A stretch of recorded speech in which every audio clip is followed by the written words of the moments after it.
Alan Charles Kors, who is a full professor at the University of Pennsylvania in the history department, has written on harassment policies in the university. Do you know what we're talking about? Harassment policies. Universities across the land have, for a decade now, been writing into their operating standards for students things which have now generally been called harassment policies. That is, policies which keep one group of students from harassing another group of students. And this history professor at University of Pennsylvania has written on that, and I'd like to just read a couple of paragraphs about what he has said here, just so you know it isn't just Dr. Bahnsen as a bee in his bonnet about these sorts of things. Is the university objective, neutral, even-handed? This professor says absolutely not. So I jump into the article on the first page. He says, in the politicized world of current academia, the perceived or real need to protect individuals from illegal or immoral behaviors, that is to say, harassing people that you don't like or whose point of view you disagree with, or they're of another race, something like that.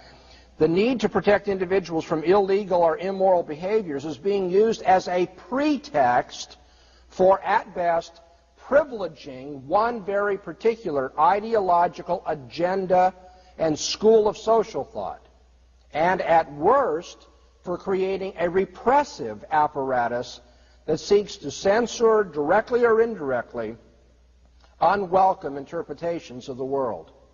You know what's amazing about this is that you couldn't find a paragraph like this written about the university back in the 1940s, 50s, certainly early 60s. Because the university was still seen then as the model of impartiality, the model of even-handedness, the model of objectivity and neutrality. But here you have, in the very practice of university life and the writing of policies to regulate it, an open declaration of an ideological agenda. And so this professor comments on that. There is no neutrality here because it all depends on what point of view or what group of people you're harassing as to whether the protection will be extended or not. And so, toward the end of the article, let me continue. He says, in November 1990, Andres Serrano was invited to Penn to give a prestigious lecture at the School of Fine Arts.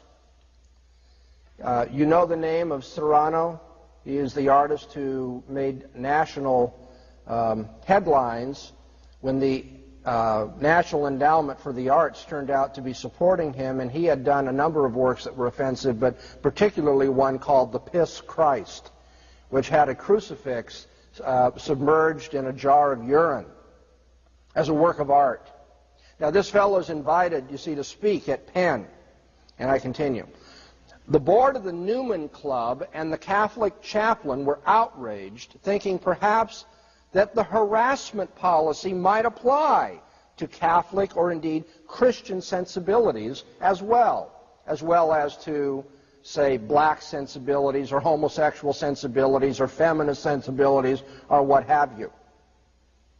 As they wrote to the dean of the Graduate School of Fine Arts, this is a quote, "We find the subject matter of Mr. Serrano's Piss Christ extremely offensive to Christian sensitivities, and the co-sponsorship of his lecture by the School of Fine Arts and Institute of Contemporary Art very objectionable. Would you, as dean, have approved a lecture equally offensive to the sensitivities of non-Christian religious groups?"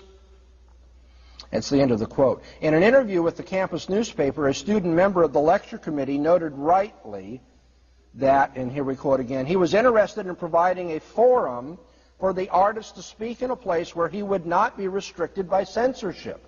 End of quote. In short, the professor writing the original article says, in short, all offenses are equal, but some offenses are more equal than others. Simply stated, you may say anything you wish at most American universities about whites, males, heterosexuals, Catholics, Jews as Israelis or Jews as white Americans, members of the Unification Church, evangelical Protestants, and offend them as you will as the least protected sensitivity in the land. You may not offend militant blacks, politicized Hispanics, radical feminists, or activist gays. From the left, you may call moderate blacks Oreos or Uncle Toms with impunity. That is social criticism, not harassment.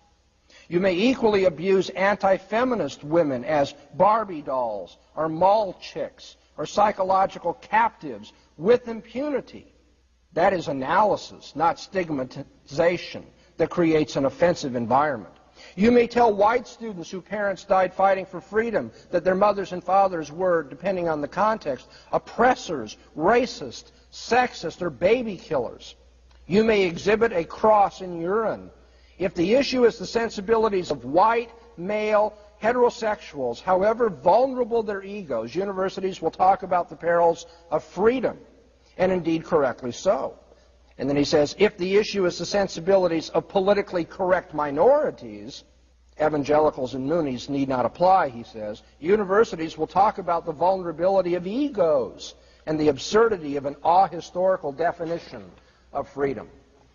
Now, that's a lot of words. I don't like to quote that much usually, but you needed to hear that. If you think when going to college that the college or the university is somehow neutral and objective and even-handed, you are really living in a fairy tale world.